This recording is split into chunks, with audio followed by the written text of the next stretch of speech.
The winter in the Northern Territories doesn't just arrive, it settles into your bones like a debt you can't pay off. When I first moved to Kazakhstan, I thought my English would be a shield, a way to navigate the world until I learned the local tongue. I had spent my life in schools where every subject was a lecture in English, every textbook a mountain of British and American prose. But the streets don't speak the language of textbooks. In a small town, people look at you with a mix of curiosity and stone-cold suspicion. They don't see your degrees or your history. They see a girl who hesitates before she speaks. I walked into a small bakery. The scent of warm bread was the only kind thing in the room. I wanted to ask for flour because I wanted to bake something that tasted like home. In my head, I translated from English to Russian, running through the cases like a child counting on fingers. Nominative, genitive, dative. I landed on a word I thought was right.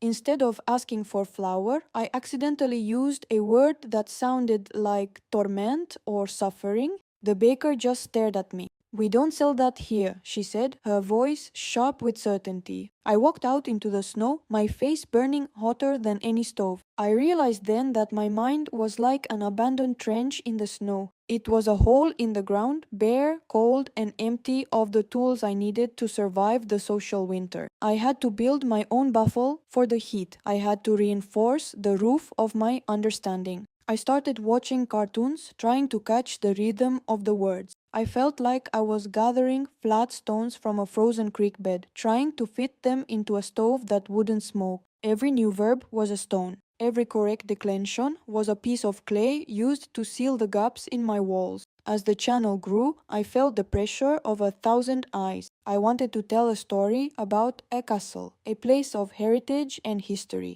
But I moved the stress to the first syllable. I told 50,000 people I wanted to live inside a log. The comments flooded in. Some were jokes I didn't understand, sharp like snowballs. But others were stern but helpful. They corrected my grammar. They gave me a kerosene lantern of knowledge so I wouldn't have to sew my stories in the dark. In late January, the blizzard came. Not a weather storm, but a storm of identity. People thought I was American. They thought I was European. I was terrified to say the word Afghanistan. To me, that word was a heavy blanket soaked in frozen mud. It carried a bad reputation, and I feared the bullying would start all over again. But then I remembered the children in the shelter. They didn't care if the stove was rusted or if the walls were made of dirt. They only cared that it was warm. Survival isn't about being perfect, it's about being present. I used to confuse the words for lonely and alone. In the orphanage of my mind, I felt lonely. But in my room above the general store, I was simply alone, and that was a victory.